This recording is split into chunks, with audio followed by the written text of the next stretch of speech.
There, my name is Ray Lutz, and this video is somewhat of a rebuttal, if you will, to some of the other videos you may have seen on the internet about our deficits and the fact that we need to balance our budget just like a family budget. And as you'll see, that is actually incorrect. It is not the way it works. And in fact, I'm going to be showing you that the federal government's budget cannot be balanced over an extended period of time, and it cannot be ever run an extended surplus.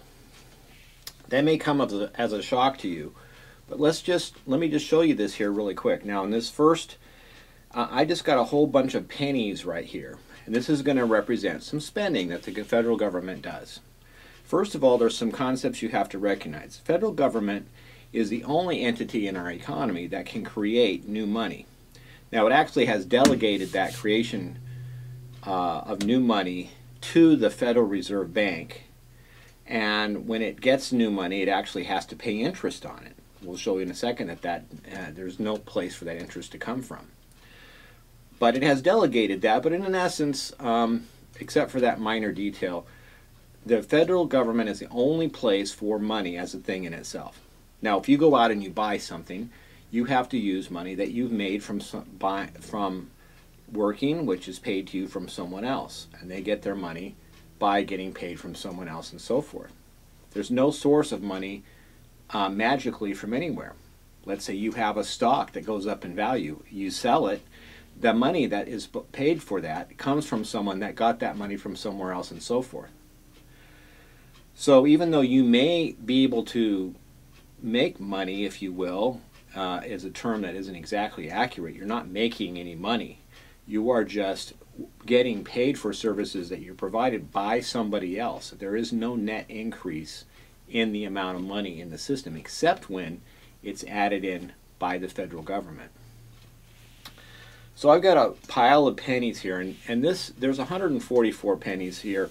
I got 2 rows of 6 piles, and each pile has 12 pennies. There's no reason that I picked this number other than it's kind of easy to divide by 3 and 4, but you know, it could be any number of it could be any amount, and these pennies can represent any amount you want, not just a penny, but maybe each one $1 billion. So we'd have $144 billion here that the federal government might be spending on something like a little bit, a tiny fraction of a war or something else. The federal government spends a lot of money, and it also taxes a lot. Now if the federal government creates money and spends it and never taxes, then the pile of pennies gets bigger and bigger, and pretty soon they're completely worthless because you can get them without bound. It's important that the government does tax to remove the money from the system at a reasonable rate so that we don't get that unbridled inflation. Alright, now let's go to an example. Let's assume, just to make round numbers, that we've got a tax rate of 30%. 33 1/3%, 1/3, to make it easy. So here we've got 12 pennies and the government spends this in the first round. So and out of that money, the people that made it, they have to pay their first amount of tax, which would be 1/3 of that. So let's take an example. Let's say that this money was spent on, let's say, building some bridges and roads in the United States. The contractor goes out, hires a bunch of people, pays for concrete, pays for steel and other things to build this bridge. Each one of those parties there eventually comes down to a worker who pays some tax. We're just going to assume no corporate taxes or anything else at this point, just the workers. So eventually it comes down to somebody who is a worker who pays the money, who earns the money and then pays the tax. There's the first amount of tax. So now we've got the rest here. This is the money that did not get paid in tax by the first group of people. What are they going to use that for? Anything that they use in their life. Buy food, buy cars, buy entertainment, what have you. And then of this money that's left here, which it turns out is 8 stacks, each one of 12, we're going to take 1/3 of that. So it's going to be a little bit less than 3. What I'm going to do is take a little bit less than 3, like that. We don't have to be exact. Okay, let's say that's the next 1/3. And to make it easy, we're just going to make one big pile here because I find that it's easier to just take the third by citing it rather than trying to count them exactly. We're just going to put the last 2 pennies. Now this last penny though could be cut up, right? We could cut this up into thirds, and we put down 1/3 of that last penny, and then we put in we take the 2/3 that was left and we split that into thirds and so forth. And actually you can go on forever. And mathematically speaking, if you take a fraction of something and whatever is left, you will go on forever. You will never get all of it back, ever. And realize this, you can't get more out of this than you put in. You're not going to be able to get more coming back than you spend. It's very, very important to realize that. And for that reason, you spend a certain amount, and when you tax it, you're not ever going to exactly get it back. Now, let's say some of these people along the way save some money. They don't spend it. That money that's saved does not continue to circulate in the system, and then we don't get a chance to tax it to get it back, and we have a deficit. Our taxes do not cover what we spend because we have some savings.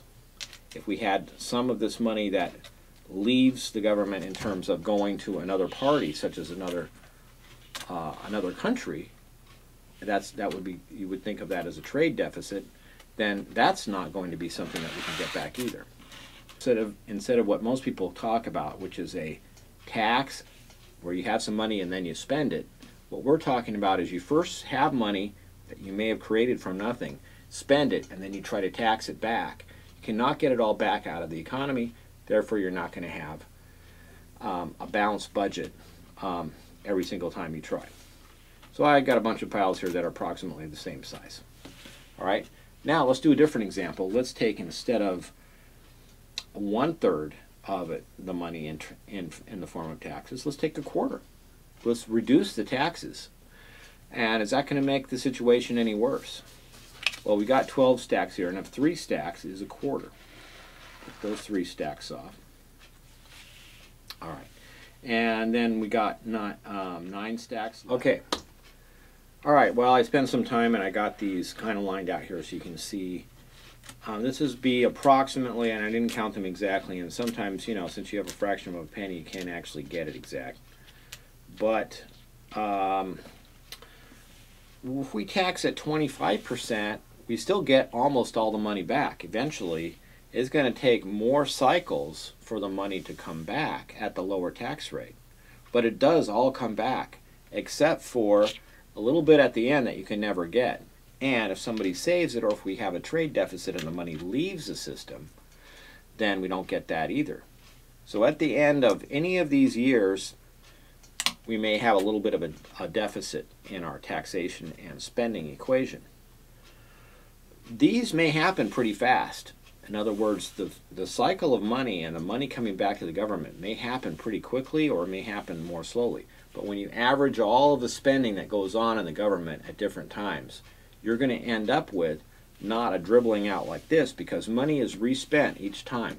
The government keeps spending money, keeps spending, and it comes back. So it's going to end up being an even amount coming back and an even amount being spent, except for a little bit that never makes it back. A little bit that makes it back is because people at that time may be saving, or it may go out as a trade deficit, or it may be spent on things such as aid, international aid, or building things around the world. That is not exactly trade, but it is lost money in the system. So decreasing taxes does not give us more money. Increasing taxes does not give us more money. Decreasing taxes does not actually give us less money. It just gives it less quickly. If we had a higher tax rate, let's say 50%, we would still only get the same amount of money from the system. You can't get more than what you put in. Therefore, you cannot have a surplus. You cannot run a surplus, and you cannot, for an extended time, have a balanced budget, because you're always going to be short a little bit. Now, sometimes through history, we have had some ability to balance a budget. Those times only happen if we have extensive trade surpluses, where we're having money come into the system from outside, and other countries are paying for that. But if you average everybody in the system, no, you cannot have anything more than just barely balanced, but a little bit less than that. So this little bit that we can't quite make each year, each time period, we have a little bit of that we can't quite make. Now that amount there, we have to add that back into the amount that we are spending to make up for the amount that doesn't come back. The amount of the deficit has to come from somewhere, and if we're going to be, even if we're spending the same amount, it's not going up at all, we're going to have a little bit of a deficit that needs to come from somewhere. This is the amount that we're spending. I'm just going to put it all together now. And this is the amount of the deficit in each period, each year. We had to borrow this money from an entity, and what we normally use for that, I'm going to use this card to represent the Federal Reserve Bank. The Federal Reserve is not part of the government. It is a privately held bank, but it has been delegated from the government to that bank to create new money and loan it to the government. So when we make up for that little bit that's missing, so in this year we've got everything except for this little bit of money that we need. We borrow that from the Federal Reserve and they add it to even it out. Now, if we're borrowing that from the Federal Reserve, there is no source over here for that money to pay them. There is no source of that interest. We can assume that through growth, they say, well, economic growth. Well, there is no such thing as adding to this pile does not get bigger on its own over here. The only way we get more money into the system is for the government to add that money in. That means it has to create new money. It then borrows it from the Federal Reserve and adds it in. But there's no way to get the interest to pay the Federal Reserve because all of the money comes from only one place. That right there. So, what did we learn in this? I think we're pretty much done. Number one, you cannot ever get all the money back that the government spends through taxation. Therefore, you're going to have, over the long term, budget deficits that are very, very common. And when you add up all those budget deficits each year, that is what they call the national debt. But you're not going to be able to ever pay that off. Why? Because there is no source of new money. Now, you could create money and just this national debt that you have here, this represents, let's say, the budget deficits of each year. I'm making a little pile of each year. This is the amount that we did not have to cover, which got lost in the system between taxation and spending. And we had to borrow that from the Federal Reserve and basically create it to make up for the losses. When you add all this up, this is the national debt, okay? But this actually does not ever, at least the stuff that we borrow from the Federal Reserve, this national debt does not ever get paid off, nor can it ever, is there any way to do so? Because if you were going to pay this off, you would have to have some magic spring of new money out in the private sector, and there is no such thing. The private sector only moves money around, it does not create new money. It may seem like you're creating new money, but that money that you have from your endeavor that is making you money, all that money is paid from somewhere else. And the only way, if you work all that back, the only source of that is the federal government and eventually the Federal Reserve Bank. You can't have, so a budget deficit, say constitutional amendment, that's absurd. You cannot have a federal budget balance for any extended period of time. You should not be that worried about deficits. And taxing at a higher rate does not decrease your deficit. Your deficit has to do with how much is lost from the system, not how fast you're taxing. Taxing has to do with how long the money stays in the private sector. If you have no tax, the pile of pennies grows without bound, and we have inflation. If you have too high a tax, you're taking the money off the table too fast, and the economy can't grow. So you want to keep taxes low enough so that you keep the economy going high enough so that you make sure that the money has enough value. Taxing creates value. If you have no taxing, money has no value at all.